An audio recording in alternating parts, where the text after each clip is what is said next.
Hello, hello, hello, beautiful people. Welcome back to another episode of Best Concordia.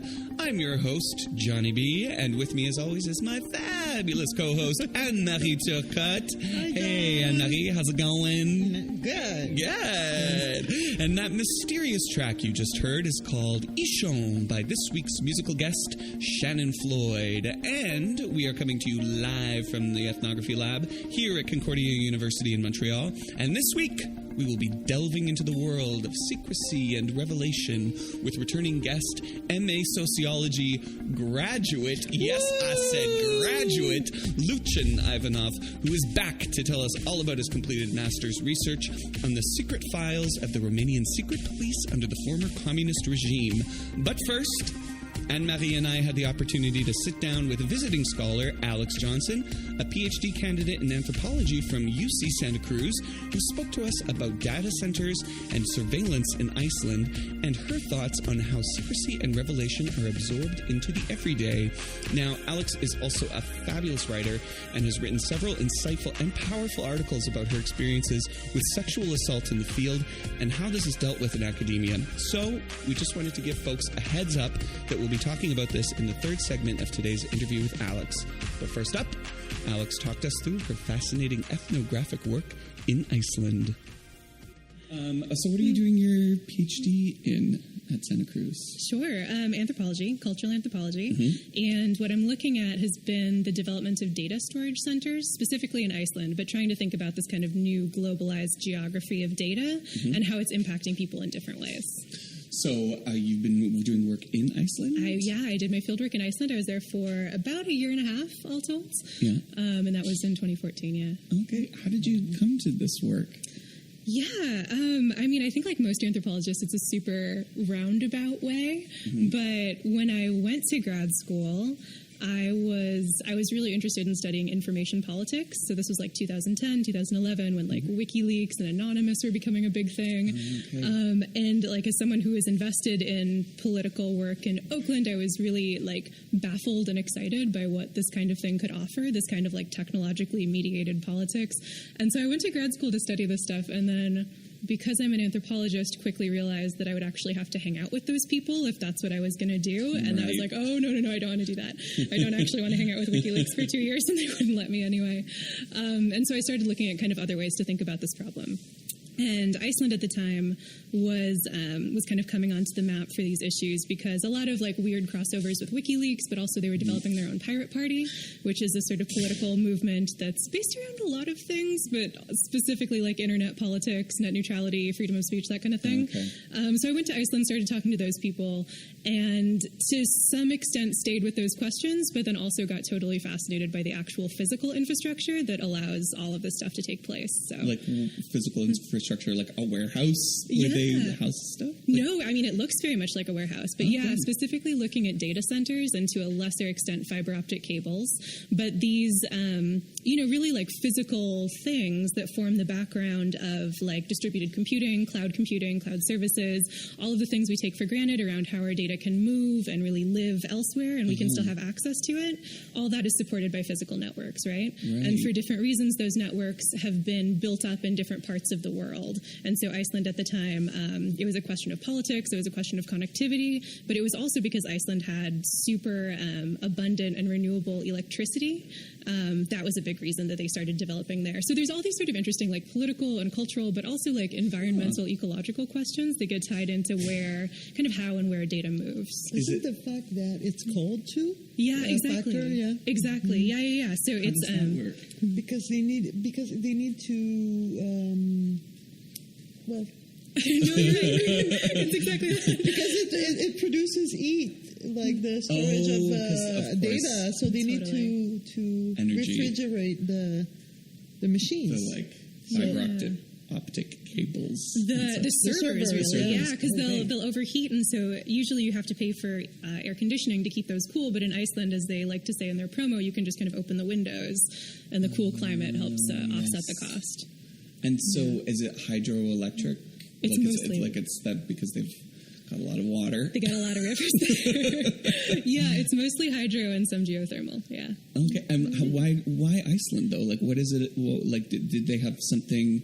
They just decided, okay, we're going to install all of this stuff here in this country, or was there like, did they kind of have a history of this sort of stuff? Oh, that's such a good question. Thank you. Yeah, I mean, this is kind of like the crux of my dissertation. And so there's like immediate reasons why Iceland, like this cheap electricity. There had just been a financial crash. People were looking for a new kind of economic development. Yeah. There was like political impetus in different ways. Yeah. But really sorry to interrupt you. No. Didn't they like kick out their prime minister around that time too? Yeah. I don't know if that's related to any of your stuff, but... No, I mean, it's interesting. It's like tangentially related, but it's super interesting. Yeah, so there were all these big protests after the 2008 financial crash. The prime minister at the time was forced to step down. They had a re-election. Side note, none of that stuff has stuck. This is like my number one point about Iceland is that like everyone thinks they jailed the bankers and like got rid of their prime minister, but like the same political party is still in power. Right. So I make a point of like tamping down people's excitement about Iceland. But as much as I love it. So there were all these sort of like immediately pressing reasons why they developed data storage, but what I'm trying to show is that actually it's part of this much longer history of Iceland kind of serving as an intermediary, and specifically an infrastructural intermediary between more powerful places. So, I think all the way back to like the 17th century, when Iceland was kind of seen as a borderlands between Europe and its outside, or between like civilization and barbarism. And I'm doing like air quotes for the podcast. The Danish Empire would build infrastructures to kind of facilitate that role. And then you can look through the Second World War, when Iceland was again used as a platform between the U.S. and the Western Front in Europe, all the way through the Cold War, when Iceland was seen as this kind of intermediary between capitalism and communism, or the East and the West. And so what I want to show is how data centers actually kind of partake in this logic and like reproduce this position that Iceland's been in for a really long time. Yeah. And so, like, they're an intermediary, and they're just sort of like facilitating communication between people, or like are they sort of like mediating between countries in like the role of a mediator? Like, how does that relationship work? Yeah, both. I mean, it's what I'm interested in is sort of how these sites of like technological connection actually become places where political connection comes up for debate. And so I look at these different historical examples, including data centers, but also like the first telegraph cable that was built through Iceland, and an American sonar surveillance system that was built in Iceland. And all of these instances when really it was about infrastructure. It was about saying like, we're over here and you're over there, and we're going to build these tracks or these channels or these roads through this place. It was presented as a very kind of neutral technological solution. Obviously, of course, it became the site where people would talk about like, well, we're not so different from you, or actually we're more like these people than these people, or we're going to try to sort of play both sides and make a profit off of this. Yeah, exactly. Playing both sides of the fence. Huh. Yeah. What kind of information are they trafficking? Yeah, that's a good question. Like a sonar surveillance system. Like, who are they surveilling? Oh, boy. Yeah. It's probably a huge question. No, I mean, this is bananas. This is like a deep tangent of my work that I went down like way too eagerly. But yeah, during the Cold War, the U.S. built a sonar surveillance station in Iceland off the coast, and it was part of this really global network of mapping, basically trying to monitor Soviet movements. And so they would set up these microphones underwater, and then whenever a Soviet submarine was moving, they would be able to triangulate all of these different listening points to show like, it's this kind of ship and it's moving in this direction, and it's probably nuclear, or it's not, or we need to follow it with a plane, or we don't. Like, it was bananas. Wow. Yeah.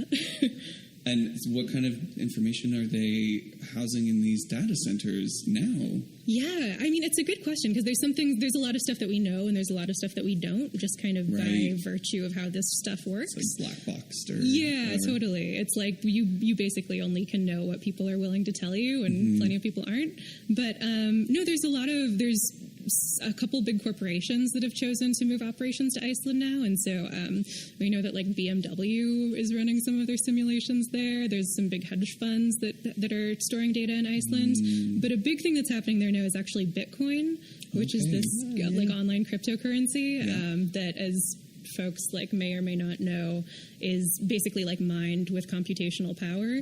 And so Iceland is becoming a big site of Bitcoin mining. It's mined with computational power. Yeah. What does that mean? It's like when I talk about my work in this way that I realize how weird it is. Like, no, this isn't. Well, you shouldn't need to know that. Well, but also it's like, I don't know a lot. So I like to just, ask. But yeah, what does that mean, mined by computation? Yeah, so I should preface this that I'm not a Bitcoin expert, and you kind of have to be to really get what blockchain is, but it's basically it's a currency system that was set up to kind of like release money into the system in a way that would kind of mimic a natural resource economy, so as not to flood the system in a kind of artificial way. And so to get at the coins or the money, a computer has to basically solve a computational problem. And when Bitcoin was first released, those problems were easy enough that you could just have your own home computer do it, and it would figure it out in a few hours. But as it kind of grew and got more expensive and more widespread, the problems get harder and harder. And so now you really need to have a designated server, a cluster of servers devoted to this problem of solving the algorithms to get at the Bitcoins.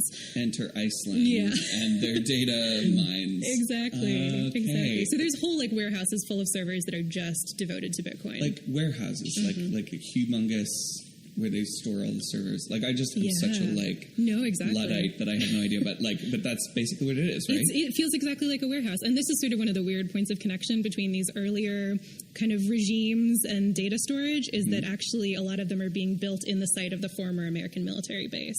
And so one data center where I spent a lot of time, it looks like a giant warehouse, and it's because it was previously a storage hangar for the American military in the Cold War. Wow. Yeah. Ooh. And so is there something about Iceland that makes it particularly attractive? Like, are they lax about things legally in terms of like data storage, or like they're like I'm thinking like Cayman Islands and offshore hedge funds here? Is that kind of totally? Yeah. So that's a really good kind of counterpoint, because I think that a lot of people would like to make Iceland that way. And so there are a few things that make it appealing in terms of like cheap power contracts, and they do there's like tax breaks for computational industries. But what a lot of people have been trying to work towards is making Iceland a kind of haven for kind of dangerous or controversial or persecuted information. And so it's exactly that, just like a tax haven. They would pass laws that would make it easier to keep your information in Iceland, easier to sort of, as people say, make it free, and harder to have other folks interfere with it. But that hasn't really happened. Like, that hasn't been the case yet. But that's something that a certain group of activists are really invested in. And that's something I'm interested in, right? Because it's this weird way of, like, torquing sovereignty in the interests of internationalism. Like, by passing these specific laws in Iceland, somehow that information is going to be able to get out or have certain effects all over the world. Yeah. I think it's a really clever idea, and it's not law yet. Do you think it will eventually make its way there? I don't, honestly, but I would really like to be surprised. Yeah. Yeah. And so there's people who are like activists who are mobilizing to try and prevent this from happening? It's more like activists are trying to make it happen, and the political establishment is not at all interested in making that happen. Right. Yeah. So what was your fieldwork like in Iceland? Were you doing an ethnography of these, like, the warehouses where stuff was being held? So that's what I thought I was going to do. That's kind of what I had proposed as the research. And then because data centers are really intense around corporate security, and also just really boring, like, it turned out that wasn't going to, I don't know, there's other people who do cool projects in data centers, but it just didn't feel like the site. And so some of my research was inside of data centers. So I did spend time taking tours and interviewing different like developers and engineers and security people inside of the data centers themselves. But much more of my research wound up being about the kind of social life around the data centers and how the people who had interacted, who'd lived around these places, who were neighbors, who had seen these sites change, how they were thinking about that development and kind of relating it to what they'd experienced before. So how were they engaging with the data centers? Like, did it, like, cause if it's, this history goes back so far, it would seem to me that it's part of the culture in Iceland. So, like, how do people deal with, like, you know, like here's this warehouse with all of this top secret stuff going on in it. How do people relate to that? Yeah. Well, so I was doing my research in a peninsula called Reykjanes, which is in the southwest, the far southwest of Iceland. And it's I should say it's not like prototypically Icelandic. Like there's sort of it occupies this weird middle zone where it's not the city like Reykjavik, which is like very kind of cosmopolitan and like nightlifey and fun and, you know, where all the kind of activity happens. But it's also not like the countryside, which is sort of imagined as being very idyllic and pastoral and romanticized. Right. And it's kind of this uncomfortable in between, which is like part of why I love it so much, even though most Icelanders find it totally distasteful. And so I was working there, talking to people who were experiencing this transition between the military base and the data center construction. So I was really looking at that kind of nexus of change. And yeah, what I saw was that people were using a lot of the same strategies that they'd been using their whole lives and relating to this new kind of development. And so an important point that I wanted to make was like, as much as this new technology is kind of posited as being like novel and transformative and exciting and brand new, like actually for people who are very intimate with that infrastructure, it doesn't feel that way at all. And it actually kind of taps into these really old, both like material and spatial and affective grooves. Like the way that people sort of interacted with that space very much drew on their relationship with the military base, like in terms of knowing not to cross certain lines or knowing not to be present in certain spaces without having to be told. And then also the kinds of like ideas that people had about what was happening inside were also learned from interacting with an American military base their whole lives, right? Like what I saw was like cultivating a kind of like disposition of suspicion while also kind of knowing how to figure things out if you had to. Okay, but people were like kind of suspicious of what was going on. Yeah, totally. Like, totally. I feel like I would, but like, I mean, were people like, did people sort of some people passively just accept that this is part of the landscape or as well? Like, I would think it would just become so routine in some ways too, like, oh, don't go over here, you gotta like go around this way, or don't trespass on this thing, or... Yeah, totally. I mean, people had really different sort of senses of what was happening in there. Like for some people it was like a topic of conversation, like we really need to know what's happening in our backyard and we should figure out what's in there. And for a lot of people it was exactly that. It's just like there was a big box on the hill and then now there's a different big box on the hill that's kind of doing the same thing as it used to. But that like these different kind of strategies for living with the presence of difference and living kind of at the heart of technological connection were again like very practiced and very handed down and very different from like brand new interactions with brand new technologies. Right.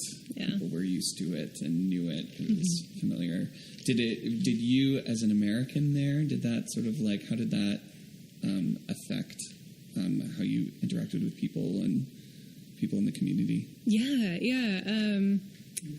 You know, it's definitely something that we talked about a lot, and people had different, like, kind of stances towards it. And so there were some, like, my favorite thing was a lot of, like, middle-aged men would always frame, when they would talk about stuff the Americans did during the Cold War, they would always say, you guys. Like, you guys came over here, and, like, you guys built this thing, and when you did this. Yeah. And so it's definitely, like, a piece of the research that my own position in relation to that history. And then also there's something about, like, God, what am I trying to say? I think it was always done ironically, and it was always done with like like reflexive irony, kind of, where it was also, which I see as also about saying like we're not the victims in this situation. Like you and I have been in this negotiation for a long time, and like sometimes you got ahead and sometimes we got ahead, and like we're still doing that. Right. Yeah. Rather than seeing it as like a top down from the U.S. Totally. Yeah. It's interesting because it's like, you know, that's like the micro relationship of you as an ethnographer with people in the community is like kind of mirroring the U.S., but except for like totally different because you were like being critical and looking at like, the data storage facilities with a critical mind. So it's not quite on that same level, but it colors the relationship, I would think. Absolutely. No, absolutely. That's something I thought about a lot. And I think that something that I kind of had to realize in doing the research was because it's important to me to think about positionality and to be reflexive, I think that I kind of came in with my own analysis around, like, this is an instance of American empire, and it's important to dismantle American empire, which I believe. Like, I believe that base building and militarism is American empire. Yes. And also that was not the analysis that these people who I was interacting with had. Right. And so, yeah, it was an interesting kind of long process of sorting out what that meant for both of us. Yeah. Did you come to any sort of, like, resolution of that tension, or is it ongoing? I think that's just always going to be ongoing. Yeah. I think that's like what being a person is now. But yeah, true. But I mean, I did get a lot of practice and kind of like staying with the intimacy of it. Yeah. I think like the interest for me in mapping these different relationships around these different forms of technological connection is really getting to grapple with like what it means to be connected to other people who are far away, or what it means to be really tightly connected across really drastic differences of power, or really drastically different kinds of stakes and aims. And so I think at the same time that my research was sort of saying like, this is important, we need to pay attention to that, it was also something that I was getting to really practice. Yeah.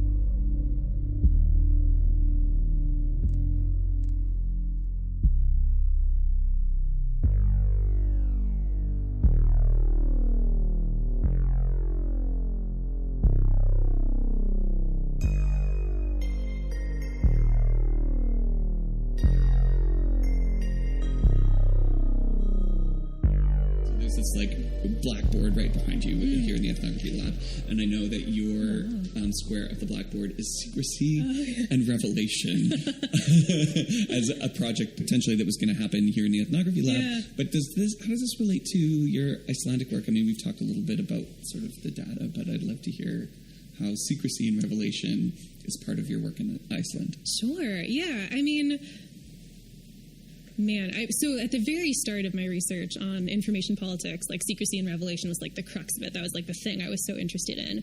And then in coming to Iceland, I felt like that was something that was going to be a really strong thread, right? Like working in these data centers, working in this old American military base, like Secrecy had to be the thing, right? And that was what I was going to study.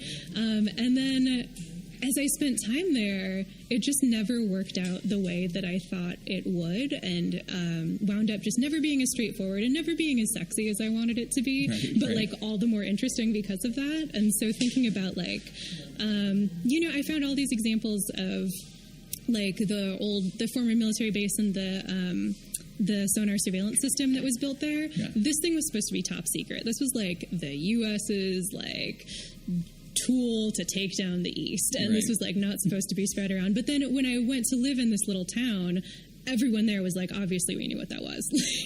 We had to like steer our boats around the cable, like we fixed the roof of the secret listening station when it was leaking, like my brother poured the concrete to lay their thing. Like everybody knew because it's a small town, and like and so it never, like, Secrecy was never the kind of sharp edge that I wanted it to be. It was never, like, the crux of the project, but it became this super interesting site where, like, weird social stuff would happen, and the way people interacted with Secrecy, things like indifference, and things like choosing not to notice, and things like, knowing too much about your neighbor because you live in a small town, like all of that, like became a much richer site. And so that's something I've been trying to do with Secrecy ever since, is sort of like getting past the kind of like Secrecy Revelation, dyad, and thinking more about like what Secrecy can do. Cool. Yeah, because it is kind of like a sexy topic a little bit. Like, it's totally. Like, what secrets, and like, like how does that, and so it's a lot more sort of like everyday secrecy than like a big top secret sort of thing. Totally. And also I've had to try sometimes more successfully than others to not frame I thought a lot about framing or not framing my work as like revealing a secret. Yeah. So a lot of like looking into data centers, a lot of the kind of knowledge people have around them is like, those are really secretive, and because of that, they're really suspicious, and we need to know what they're doing. And that, I think, when I came to the project was sort of the way I imagined myself too. Yeah. And that's, not what I did, and it's not what I'm trying to do, and it's not really what I think needs to be done there. And so I've been trying to kind of, play with that and like enrich those terms a little bit. Yeah.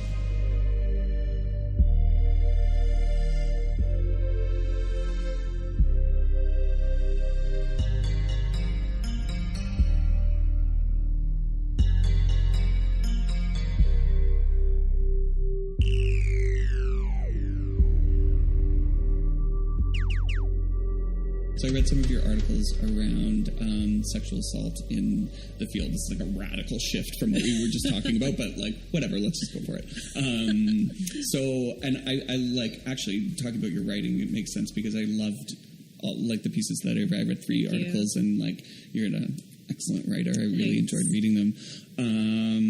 But so the first one that I read was The Violence and Vulnerability in Anthropology, and you were talking about problematizing the idea of chosen vulnerability. Do you remember writing that?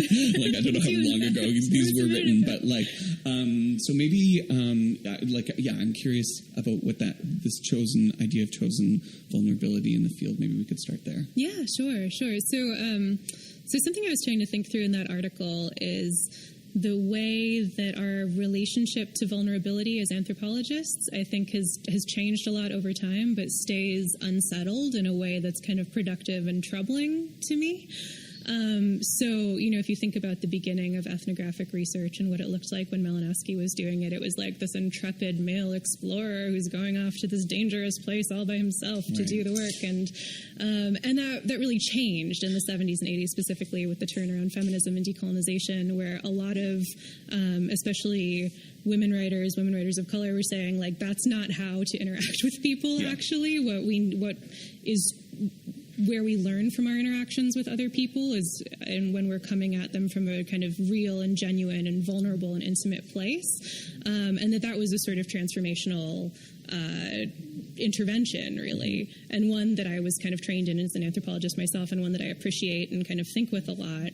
And then I think that something has happened in the way that intervention is disseminated that kind of loses where that's coming from. So I think that all of us know that, like, when you go to the field, you need to open yourself up, and you need to be honest, and you need to be vulnerable. But I think that often gets framed as a choice when what it was coming from was not a choice.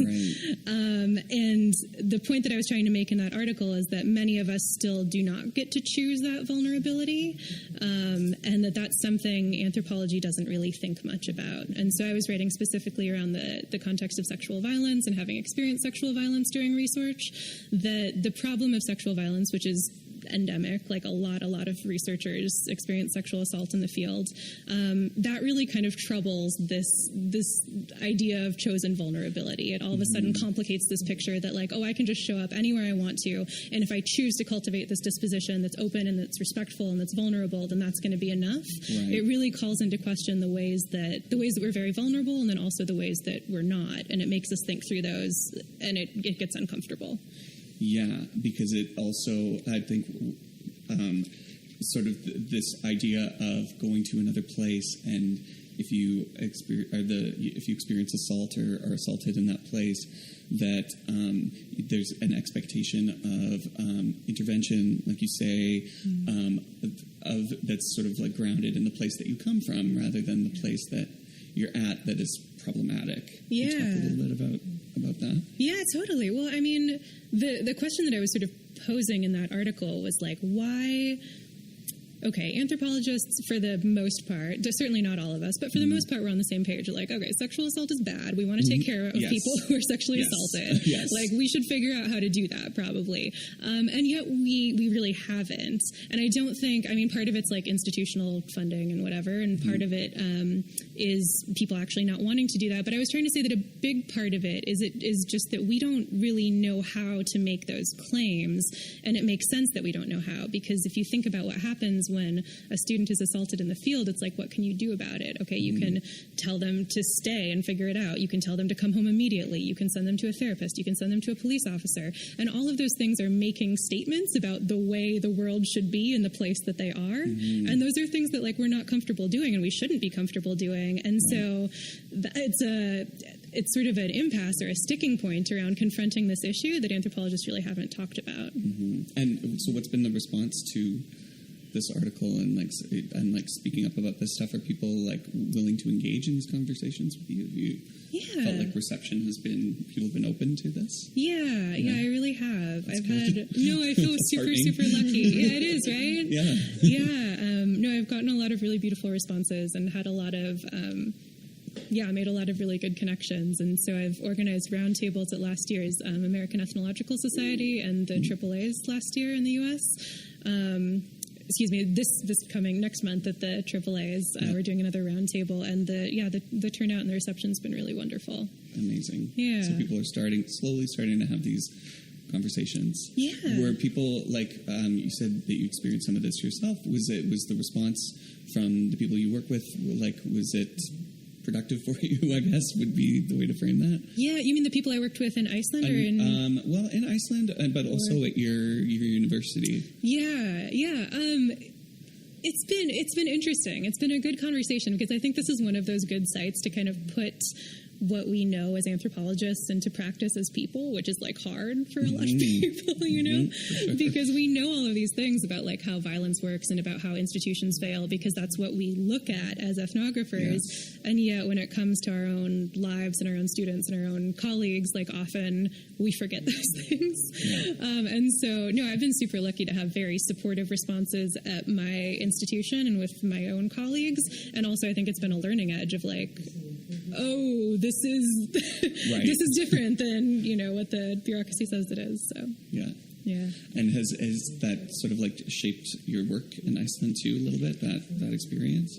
Yeah, it's a good question. I think I'm still I'm not entirely sure all of the ways that it has, but I know that one thing that it did right away for me was create this kind of intimacy that I didn't particularly ask for or want, but was invaluable. And so, when you experience violence, you depend on people in a way that you're not always ready for, but also depending on people, like, builds a relationship. And so I think that having that happen to me while I did research, like, gave me this experience of belonging that I might not have had otherwise, that's like fraught and complicated, but also that I'm grateful for. And then I think it directed my attention. And so stuff like secrecy and revelation, like suspicion, paranoia, like, oh my God, there's nothing like a sexual assault trial that will focus your attention on suspicion and secrecy and revelation, all these things. No kidding. I know that it directed my attention in ways that I really appreciate too. Right, because you had to go through a trial and do all of that stuff. So it was like, and was there's like media attention and stuff? There was, that was a very, very bizarre moment. And one of the interesting things in the article that you talked about too was like the sharpening of sort of the ethnography that you were doing in Iceland. Can you talk a little bit about that? Because I love that part. Sure. I just thought it was really fascinating. Oh, thank you. Yeah, I mean, it was something I thought a lot about when I was doing research was, so after experiencing violence, there was like a potential that would happen again, basically, because the person was still out and knew who I was and where I was. And so there was a period in Iceland where I was really scared for my own safety and really kind of had to be hyper aware of like where I was going and who I was with and was anybody following me and where does this person tend to be. And it occurred to me at some point, like deep in that kind of paranoia, that this was like a really enhanced form of ethnography. Like what you're doing in kind of immersive ethnographic fieldwork is like really trying to open yourself to like pay extra attention to the world. And so I realized that was happening to me in a very weird and specific and like self-serving way, but in a way that really like had some interesting resonances with what we're asked to do as ethnographers. And so, okay, I have another quote from, this is from a different article that you wrote called The Self at Stake, Thinking Fieldwork and Sexual Violence. And so you said, if better engagement with sexual violence has not been made pressing as a feminist question, I suggest it's an epistemological one. too. Mm-hmm. What do you mean? Yeah. Yeah. So that article was where I was talking about what I was just saying, the way that the sexual violence really like attuned me differently as an ethnographer. And I mean, look, thinking about like the number of people who experience violence or harassment or assault or any number, like this is such a common problem that I think it's a very like relatable mode, and it's also not something that people are really encouraged to talk about. Like I think that we love to talk about the conditions of our knowledge production as long as we're choosing them or as long as they're like happy accidents, but we don't like to talk about the ways that like I was really scared for my safety all the time, or like I really hated this person and I still had to be around them, and that shaped the kind of knowledge that I made. And so what I was hoping to do in that article was just kind of call for like attention to and like validation to those modes of knowledge production. And that's kind of like a snarky barb or whatever, but it's like, look, if we haven't dealt with this yet just because people are suffering and we need to help them, then can we at least deal with this as like as researchers and people who need to question our knowledge production. Okay, exactly. And you just dropped for me. That's amazing. Great.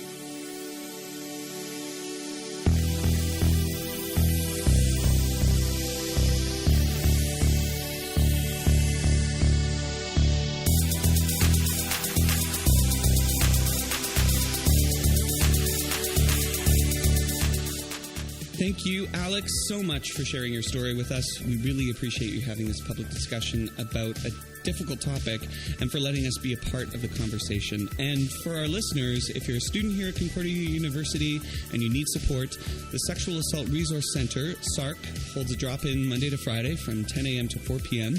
in room H645 in the Henry F. Hall building. Or you can call them at 514-848-2424, extension 3461, or email them at sarc@concordia.ca.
welcome back.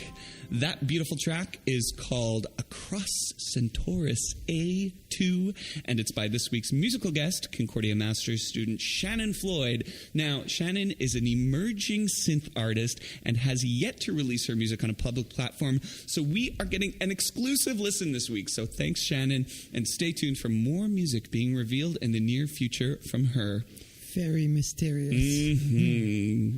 Up next, we are welcoming back Lucian Ivanov to the podcast, who was a guest last season and spoke to us about the discourse analysis he was conducting on the secret files of the Romanian Securitate. Well, he's back, and we caught up with him to find out how his research turned out.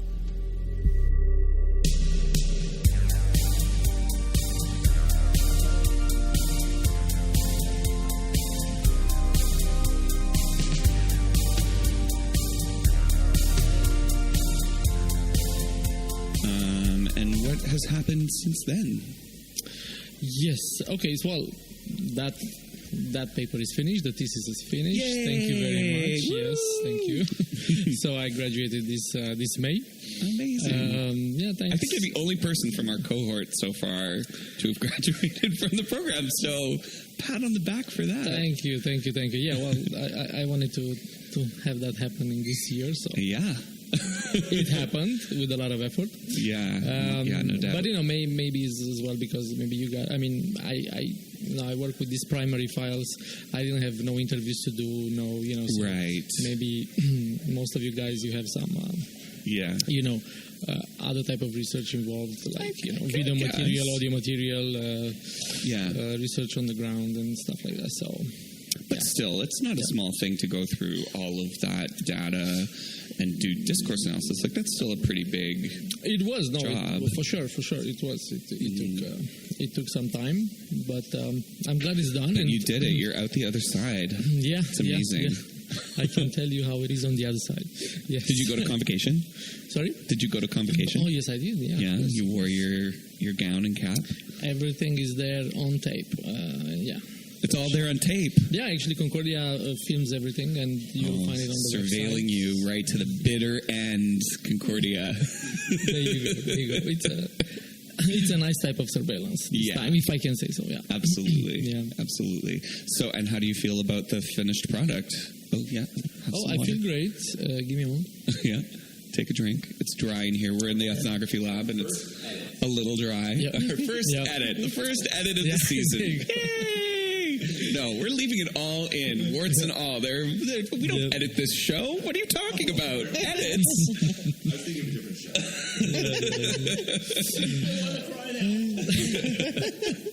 So how do you feel about it? I feel great, man. I feel great. I'm looking to publish some of the material, if not all. Mm-hmm. To my knowledge and my supervisor's knowledge, I mean, I've done the first translations of these type of archives of the secret police. From Romanian to English? From Romanian to English. You translated? Yeah, I translated five. How much texts. did you translate? Well, there were 5 texts. The longest was maybe 9 pages. Okay. Yeah. I didn't translate it completely, that 9-page text. I have actually 3 texts translated. That's really awesome. Yeah. Okay, well, that's a lot of work. Yeah, it is, yeah. Maybe you didn't do an interview, but you translated some stuff. That's pretty cool. So that in all, it's interesting to see the oath that a secret agent would say, right? I mean, it's it's like you're reading up an FBI oath. Who wouldn't love to see that? Who are they pledging their allegiance to? Well, to the country, to the Securitate, obviously. Is there anything in that oath that really stood out to you? What stood out and was in line with my research, and that's why I chose it, was that, and I guess that's in any kind of oaths, right? Secret oaths of this nature, of agents that are sworn in to protect the country, right? From internal and external enemies and so on. Right. So, what particularly interested me was that, the word enemy was there, and the word enemy of the people was there, and everything else, because all my research goes around how the enemy of the people concept was created to serve political purposes, right? So, yes. So that is actually exactly in the oath as well. So okay, enshrined in the oath. Yes. So I mean, there was a culture, obviously, a culture of the Securitate, and of like sort of distrust and suspicion of the other, right? Exactly. Yes. Yeah. Yes. So let's go back and so when you came here the last time, we were talking about your research, and so your research is about the secret police and these documents and discourse analysis, and you were talking about your framework. You were using a Foucauldian framework. You were talking about the panopticon, the prison, and through which citizens are incited to surveil themselves. But you were like, I feel a little bit like this isn't really set in stone yet. So now you finished your thesis. Walk me through any clarifications you want to make. Exactly. I will walk you through those. So I was using Carol's Baki methodology, and she asked a very important question, which is, what is the problem represented to be? Her take is that we are governed by problematizations, and if we buy into those type of problematizations, then we buy in the whole thing. So we accept to be governed that way on that, on that path, right? So this whole thing with this discourse analysis and this discourse of in the Securitate files, portray the problem. Put the problem on the individual that do not understand and conform to the measures, to the newly measures instaurated by the Communist Party and whatnot. So we're problematizing people who disagree with us. Exactly. And then people buy into that, and they agree to be governed because they're not that problematic citizen. Exactly. So they're good citizens. Exactly. So they have nothing to worry about. There you go. So by stating who can potentially be an enemy of the state, or equalizing that with the enemy of the people, actually, statement. Obviously, there's an unspoken antithesis there that, while you'd like to be a friend of the people, right? Like yes. If, we do not want you to be an enemy of the people, so it's better to be a friend of the people if you want to be good. Be good, exactly. Be good children.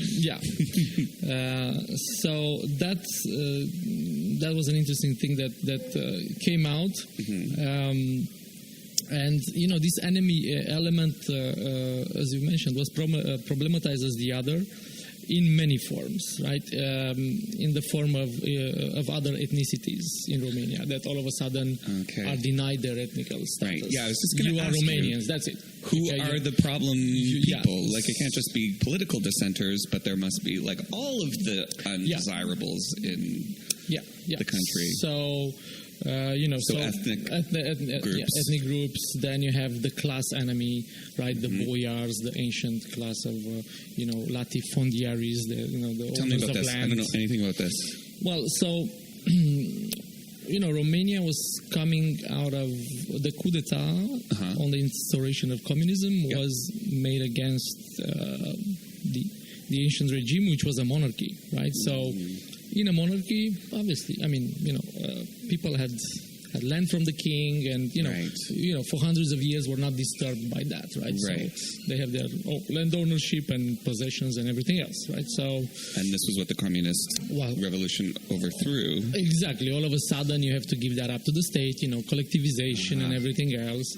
So all the rich ones become the class enemy, the right? Problematized. So all of a sudden you have a fair amount of people that are in that category. Yeah. Land owning wise, the rule was who had more than 15 hectares, and that's in European measurements. I think I calculated it was around 25 acres, I think. So if you own 25 acres... or more, you deem to be a kulak, which is a Russian term. Which means like you're a boyar, you're a somewhat rich owner of land. And you would need help to manage that land. Therefore... Help from who? The state will provide you the help and will take you under his wings. Okay. Right. Okay. So benevolent. Yeah. So that was another class, another category. Then the historical party members, right? The Democratic Party, the Liberal Party, and whatnot. Okay. Because in the end, you had just it became a one-party society, which was the laborers, the laborers' party, the workers' party. Yes. And then it became the Communist Party. Yeah. So, and then what about? But it must have just been like anybody who sort of was deemed deviant. In society was up for surveillance. Exactly. And so that brings me, that's a good point, brings me to my other, my other point that I discovered here was that, through Verderi's, literature review and others, it was a self-generating system. So, this surveillance system. People what you talked about last time, right? That's what we talked about last time. Yeah, so with the panopticon. You were strange enough to be on the list. Mm-hmm. Surveillance was triggered without your, consent and knowledge. Mm-hmm. And it depends. Maybe you'll stay on the list if they'll discover something, or they'll cross you off the list. Well, but after a couple of months or a year of surveillance of you and your family. Do people really get crossed off that list? I guess some people do, yeah. Okay. But as I said, it generated, work for it has enhanced the power of the. It sounds a lot like in the 1950s with the McCarthy trials and the hunt for communists in the States, right? It became a lot of I think I'm no expert, but that was a lot of collecting undesirables, gay people, Jewish people, and branding them as communists, as enemies of the state, similar principles, I think, where people were turning in other people to the government. Seems like there may be some parallels there too. Yeah, they could be, but bear in mind this was as well used to enhance and to reinforce the number of workers for the state security. So that was, as I said, generated more equipment, more funds, more anything, right? Because look, we have this huge amount of people we need to keep in check. We need to and that leads me to the third point, which is a major finding here, and that is that actually this type of surveillance functioned like a super panopticon, and that's Mark Poster's terminology, a super panopticon that he introduced. As the digital era was coming up in the 80s. So what's the super panopticon? Well, the super panopticon is this. It's the panopticon on steroids, right? Okay. But it's a super panopticon. Exactly. So it applies to the digital era, in the sense that we all know how Facebook works by now, right? Yes. And all of this. And, all the institutions, the IRS and whatnot, right? So you file something, there's a paper trail and everything else. Well, with Facebook, there's a digital trail. Everybody can see things about everybody. Moreover, data is gathered that is sold on without your knowledge, right? And, I guess we do know that we just agree with just the free subscription, right, against that data, but which is an infinitesimal price to pay. I would do you think so? I don't think Small price to pay? But people think so, right? People do think so. Yeah, it's normal. So that's pretty much the super panopticon. It's info generation and information generation and your argument was that this the regime in Romania at the time was also super panopticon. Yes, it functioned as a super panopticon in a pre-digital era. Yeah, it's something that Poster and even Foucault, of course, didn't mention. Super and not regular panopticon? Well, I'll tell you what made it super. It's the fact that agents were using informers as nodes of information. So they actually, their goal was to colonize all your connections, right? So all your contacts, right? So to be in between you and your contacts and so forth. So, they require information on your relatives, then they'll go to your relatives, require information on their network, and it was, again, it had this tendency to be unstoppable, So So they just created huge networks of informers. Of information around particular people who had been deemed enemies, exactly. Of the state. Yeah, pretty much so. Again, I mentioned before, not everybody was snitching on everybody. In the real, in all veridicity, should I say, if they were informing, they were not always informing the truth. That's what I want to say. Because some people were protecting their relatives and whatnot just to have enough time to flee the country, for example. Or they just were stalling them for years without relevant information. Right. So actually, it was a game of cat and mouse, right? So there was resistance, obviously. In a sort of a... Was that part of your thesis? Was looking at some of the modes of resistance? Yes, I touched a bit on it. Yes, because there were, and there were some. Up until 1965. So this communist period started in 48. So I looked I looked on the first period, which is 48 to 69, and then there's the second period with Ceausescu in power, the 70s to 89. Yeah. So, but up until 69.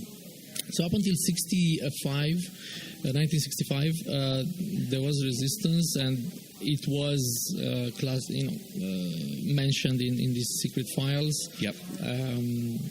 There were really groups that were hiding in the mountains. They were hitting back and things like that. So till they finally managed to break that and kill or put in jail or arrested all those people. So. And then in the second period, that just was in the second period, it was because you see the second period was affected by, and beneficially affected, I would say, by technology. Yeah. So surveillance became. It's not that it slowed down, but the tactics became. More humane, if I can say, quote unquote, because with the invention of little microphones and miniature recording devices and enhanced binoculars and other things and video cameras, there was no need for contact and arrest and we don't have to beat it out of you because we can put a microphone on you and just listen. Exactly. Yeah. A softer, gentler form of surveillance. Exactly. So they toned it down in a sense, and actually, and then did the resistance in that period kind of go more underground also because there were more sophisticated ways of organizing? Is that fair to say? I could tell you that there was a riot in 82 maybe, of workers. That's as much as I remember, but I didn't focus too much on the other period. Right. I focused on this period, which really is it's where the Securitate settled in power and where they established itself.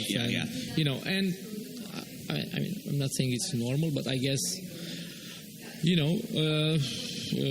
tougher tactics had to be employed, obviously, because there was a lot of resistance, and that's where this maniacal idea of everybody's our enemy came from, right? Right. They knew what they're doing. They knew they were doing something against the will of the people, although they were portraying it that, it's for the people of the country and whatnot. So, So future directions. Where are you going with this? You're going to try to get it published? Yes, exactly. I'm working on trimming it down, for publication. How long is it? Well, it's 83 pages, bibliography included. So, it's 5 documents. It's pretty analytical. Yeah. So you need to be more concise. Yes. That laser precision in terms of what you want to say. Most likely, I will probably choose the most relevant article from the document. Yeah. Are you working with Martin? Sorry to interrupt you. Yeah. My supervisor was Martin, your supervisor. Yeah. Martin French. Yeah. So maybe I'll focus on one document and present everything else around that. Yeah. Great.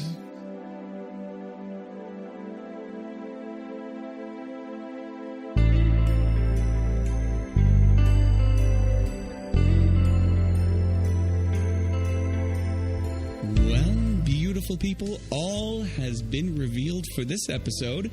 Thanks so much for joining us on this revelatory journey, and huge thanks to this week's guests, Alix Johnson, Lucian Ivanov, and the musical soundscapes of Shannon Floyd.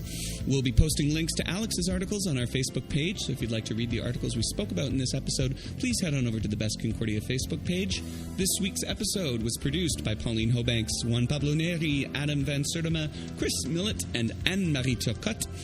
And it's no secret, we've got mad love for the Concordia Ethnography Lab, the Milia Institute, and the Speculative Life Research Cluster. Join us next week as we reveal more secrets from the Ivory Tower. And until then, best Concordia. So, John, you told me that you would choose as a superpower. You would choose